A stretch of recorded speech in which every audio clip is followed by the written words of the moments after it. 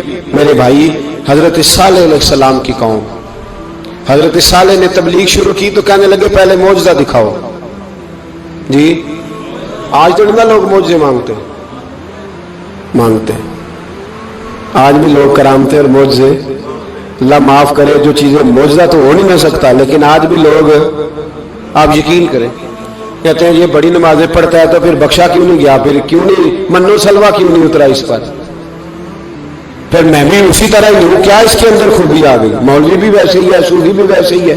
لوگ مانگ نہیں رہے, لوگ دلیلیں مانگ نہیں رہے, ابھی بھی لوگ بحث نہیں کرتے. کیا فرق آ گیا جی, ویسے ہی ہیں سارے. اللہ تعالیٰ سے ڈرنا چاہیے. ہمیں سامنے والے کی طرف دیکھ کر صحیح ہونے کا حکم نہیں ہے, ہمیں اپنی اصلاح کا حکم ہے. اپنی طرف دیکھ کے اپنے آپ کو ٹھیک کرنے کا. الزام لگا کے گزر جانا, اس کا کوئی مطلب, سنو اور یاد رکھو.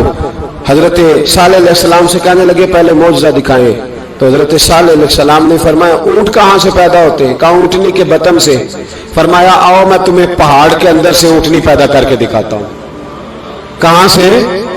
پہاڑ کے اندر سے. حضرت نوح ساتھ لے کے گئے تو پہاڑ کے اندر سے اونٹنی نکلی, اور اونٹنی بھی گابن تھی, اس کے پیٹ میں بچہ, اور اونٹنی اتنا دودھ دیتی تھی کہ ساری بستی دودھ پی جاتی تھی, پھر بھی دودھ بچ جایا کرتا تھا. لیکن حضرت نوح علیہ السلام نے فرمایا اب تم نے دیکھ تو لیا ہی اسے, یہ جتنا دودھ دے گی روٹی بھی اتنی کھائے گی. ایک دن تم سارے پانی پیو گے, ایک دن یہ سارا پانی پیا کرے گی. ایک دن تم سارے باقی جانوروں کو گھاس کھلاؤ گے, ایک دن یہ اونٹنی. اور اونٹنی کا نام کیا؟ ناقۃ اللہ, اللہ کی اونٹنی. کس کی اونٹنی؟ نام کیا ہے؟ اللہ کی. یہ اللہ کی اونٹنی ہے. تو حضرت نوح علیہ السلام کی اونٹنی, فرمایا اس کی بے ادبی نہ کرنا. باز نہیں آئے لوگ, باز نہیں آئے. کہنے لگے جی دودھ دینا تو ٹھیک ہے, پر یہ جو سارا پانی پی جاتی ہے نا, یہ صحیح نہیں. یہ جو ساری گھاس کھا جاتی ہے یہ نہیں ٹھیک. دودھ دینا تو ٹھیک ہے پر یہ نہیں صحیح. آپ نے فرمایا اسے کچھ نہ کہنا, اللہ کی اونٹنی ہے. میں کہا کرتا ہوں ان لوگوں نے ناقۃ اللہ کی بے ادبی کی. حضرت نوح علیہ السلام کی اونٹنی کی ٹانگیں کاٹ دی, صالح علیہ السلام کی. اور دیکھو اللہ بڑا بے نیاز ہے, اگر پیدا کرنا جانتا ہے تو حفاظت کرنی نہیں جانتا. لیکن رب کریم نے فرمایا نہ کرنا. انہوں نے ان کے پیر کاٹ دیے, کانوں پہ چھریاں لگائیں. اونٹنی جب مر گئی, اونٹنی اللہ تبارک و تعالیٰ کی وہ اونٹنی جب مر گئی تو حضرت صالح علیہ السلام کی قوم پر رب کریم نے زلزلہ بھیجا. اذا زلزلت الارض زلزالہا, جب زلزلے آئیں گے اور جب ان کا زلزلہ آنا زلزلہ آتا ہے نا, کیا کرتی ہے قوم؟ لا الہ الا اللہ, لا الہ الا اللہ, کلمے جاری ہو جاتے ہیں. بلکہ ایک دفعہ ایسا بھی ہوا کہ مسجدوں میں اعلان ہونے لگے زلزلہ آ رہا ہے. جو فجر کے لیے نہیں اٹھے زلزلے کے لیے وہ بھی اٹھ گئے. جن کا دعویٰ ہے نا میری سویرے آنکھ نہیں کھلتی, ان کی لگی نہیں کتنے گھنٹے, بعد میں بھی نہیں لگی. ٹی وی پہ اعلان ہوتے رہے کوئی نہیں آ رہا, سو جاؤ چپ کر کے. لیکن آنکھ لگی. موت سے تو ڈرتا ہے, اللہ سے ڈرتا ہی نہیں. موت کا خوف ہے, رب کا نہیں. زلزلہ آیا, ساری قوم تباہ ہو گئی. بتاؤ, اگر ناقت اللہ کی گستاخی ہو تو اللہ ناراض ہو جاتا ہے, اور اگر اولیاء اللہ کی ہو, اگر اولیاء اللہ کی ہو تو رب ناراض نہیں ہوتا. شرم نہیں آتی لوگوں کو داتا صاحب کی بے ادبی کرتے, شرم نہیں آتی لوگوں کو غوث اعظم کی گستاخی کرتے, حیا نہیں آتی جنہوں نے دین پھیلایا ان کی بے ادبی. میں درد سے کہتا ہوں, رو کے کہتا ہوں, اور اگر کلیجہ پھٹ سکے تو میں دکھاؤں زخم کتنے. ایک حج کے موقع پر ایک بابا جی, اس سال 4,80,000 روپے کا پرائیویٹ حج تھا, اور بابا جی کی کیفیت کمزور تھی, بیچارے بیمار تھے. اس کے باوجود وہ گئے. بوڑھے آدمی, جا کے بیٹھیے, بزرگ, اور کتنی مشکل ہے وہاں مینا, مزدلفہ, عرفات, طواف زیارت, کتنا مشکل کام ہے طواف زیارت کرنا, طواف وداع کرنا. کس کٹھن سے حج کیا, بڑھاپے میں, پیسے بھی لگائے. اور جب وہ روضہ رسول پہ گئے صلی اللہ ہو, اور انہوں نے جا کے نبی پاک صلی اللہ علیہ وسلم کے روزے کی طرف منہ کر کے درود شریف پڑھا تو ایک ملا نے اٹھ کے کہہ دیا تو مشرک ہے.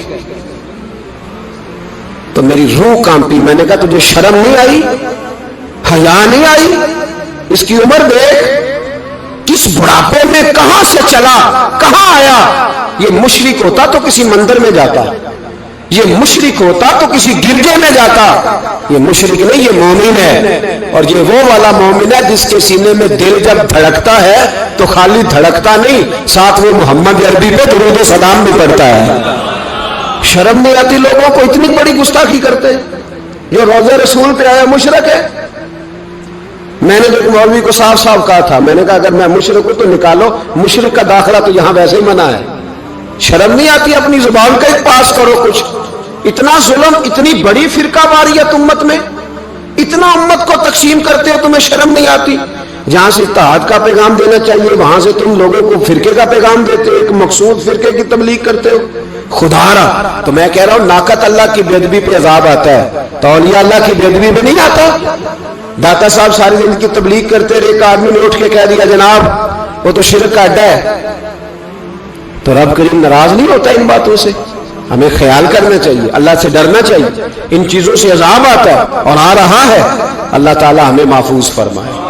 اللہ ہمیں اس سے, قوم لوط پہ بھی عذاب آیا. ہم جنس پرستی,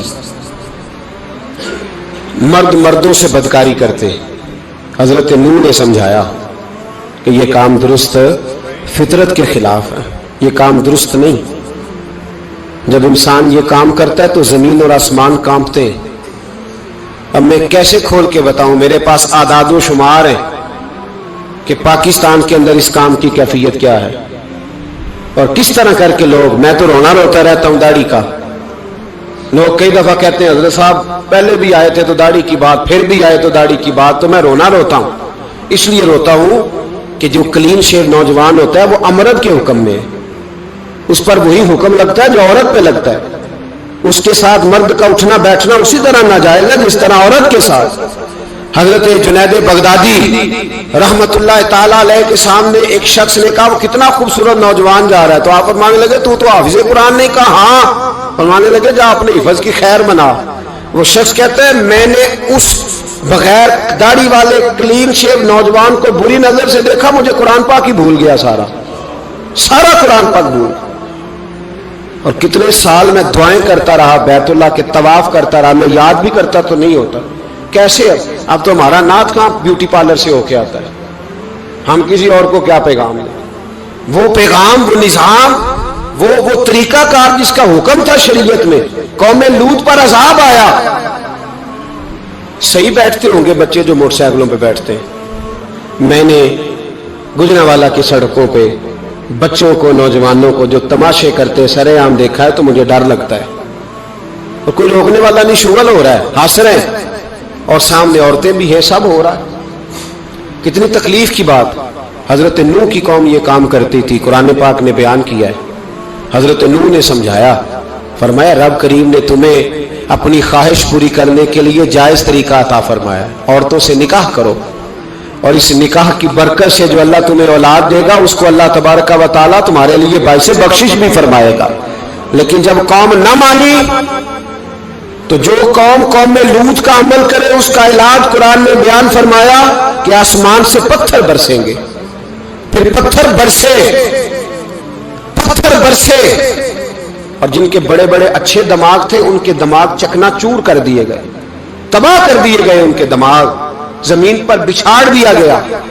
اللہ مہلت دیتا ہے، لیکن اس کا مطلب یہ نہیں کہ انسان توبہ ہی نہ کرے۔ حضرت شعیب علیہ السلام کی قوم پر بھی عذاب آیا، اس لیے کہ بددیانتی کرتی تھی، ناپ تول میں کمی کرتی تھی۔ میں نے کہا تھا شب قدر کی رات کہ یہ کوئی تماشا ہے کہ شب رات آئی تو ساری رات روتے رہے، یا اللہ معاف کر دے، یا اللہ معاف کر دے، رو رو کے چیخے مار مار روئے۔ شب قدر آئی تو پھر چیخے ماری، ساری رات روئے۔ تو جس بندے کا پروگرام ہی نہیں سویرے بدلنے کا، دکان پہ بیٹھ کے پھر وہی ناپ تول میں کمی، پھر وہ اللہ تعالیٰ معاف کرے۔ میں ایک مضمون پڑھ رہا تھا تو وہ فوڈ کے اسپیشل لوگ تمہیں لکھا تھا مہربانی کرو ملاوٹ ہی اچھی چیز کی کر لو، مرچ میں کیری تو نہ ملاؤ اینٹوں کی، وہ تو بیمار کرتی ہے، وہ تو خون کی آنتوں کو روک دیتی ہے۔ وہ کہنے لگا، اور وہ کہتا میں تمہیں بتاتا ہوں کون کون سی چیز ملائی جا سکتی ہے، وہ ملا لو۔ خدا را اس قوم پہ رحم کرو، مہربانی۔ ایک دوست ہے ہمارے، میں وزیر آباد میں ان کے گھر بیٹھا تھا تو ایک میڈیکل، میرا کسی شخص پہ اعتراض کرنے کا میں مجموعی بات کرتا ہوں، میں ایسے ڈاکٹروں کو جانتا ہوں جو اللہ تعالیٰ فضل کرے سچ مچ کے نیک ہیں، اچھے لوگ۔ تو بچے کا میڈیکل سٹور ہے، تو والد بیمار ہو گیا، تو کہتا ہے ابا جی ڈاکٹر صاحب نے کہا آپ کو ڈرپ لگنی ہے، تو سگے باپ کو ڈرپ لگانے لگا تو باپ کیا کہتا ہے پتر تیری مہربانی مینوں کوئی اصلی لائی، وہ نہ لائیں جڑی لوکاں نوں لانا ہے۔ اب وہ پیار سے سنا رہا ہے بات، میں نے اسے کہا کہ یہ تو ڈوب مرنے کا مقام ہے نا، ڈوب مرنے کا مقام، کہ جس ملک کے اندر دوائی بھی صحیح نہ بکے، اصلی نہ ملے دوائی بھی، اور پھر وہ قوم کہے کہ ہم نے تو پورے روزے رکھے، ہم نے تو بڑا صدقہ اور خیرات کیا، دوائی بھی اصل نہ ملے۔ جناب شعیب علیہ السلام کی قوم ناپ تول میں کمی کرتی تھی تو اللہ تبارک و تعالیٰ نے ان پر بتا عذاب کس طرح کا بھیجا، شدید گرمی ہوئی۔ اللہ ہمیں محفوظ فرمائے، سارے آمین کہہ دیا۔ دیکھیں کتنا اچھا موسم کر دیا رب کریم، اللہ ہمیں محفوظ فرمائے، اللہ رحمت فرمائے۔ شدید گرمی کی لہر آئی، باہر اتنی گرمی ہوئی کہ لوگ اپنے گھروں میں گھس گئے، جس طرح سورج کی شعائیں گھروں کے اندر داخل ہو جاتی، اس طرح گرمی کی لہر اندر داخل ہوئی، اور جس طرح کسی کو آگ لگ جائے تو وہ آدمی اچھلتا کودتا ہے نا، اس طرح یہ لوگ اچھلنے لگے اور اچھل کود کے مر گئے۔ جرم کیا تھا؟ ناپ تول میں کمی کرتے۔ حضرت داؤد کی قوم بھی تباہ ہوئی، جرم کیا تھا؟ ہفتے والے دن مچھلیاں نہیں پکڑنی تو یہ پکڑتے تھے۔ حکم ہے نا مسلمان کو نماز کے ٹائم کوئی اور کام نہیں کرنا، نماز پڑھنی ہے، تو میرا خیال ہے مسلمان تو فٹافٹ آ جاتے ہیں، سارے ہی پہنچ جاتے ہیں نا مسجدوں میں۔ ہلکا ہلکا بول رہے ہیں آپ، کیوں نہیں پہنچتے؟ اگر حضرت سیدنا، اور پتہ انہیں سزا کیا ملی؟ اللہ نے فرمایا اس ٹائم عبادت کرنے کا کام نہیں کرنا، وقت نہیں ہے کام کا۔ انہوں نے مچھلیاں پکڑی، 12,000 لوگ تھے، پتہ ہے مالک نے سزا کیا دی؟ بندر بنا دیا اللہ کریم۔ قرآن مجید کا پہلا سپارہ پڑھے، فَجَعَلْنَاهَا نَكَالًا لِمَا بَيْنَ يَدَيْهَا وَمَا خَلْفَهَا۔ اللہ فرماتے ہیں پچھلوں کے لیے بھی عبرت بنا دیا، بعد والوں کے لیے بھی عبرت، نشان عبرت بنا دیا، بندر بن گئے۔ اور جو ان کے دوست جو بچ گئے تھے ان کے پیر چومتے تھے، روتے تھے، 3 دن بندر بن کے زندہ رہے، پھر اللہ نے سب کو اجتماعی موت۔ بخاری شریف میں حدیث ہے،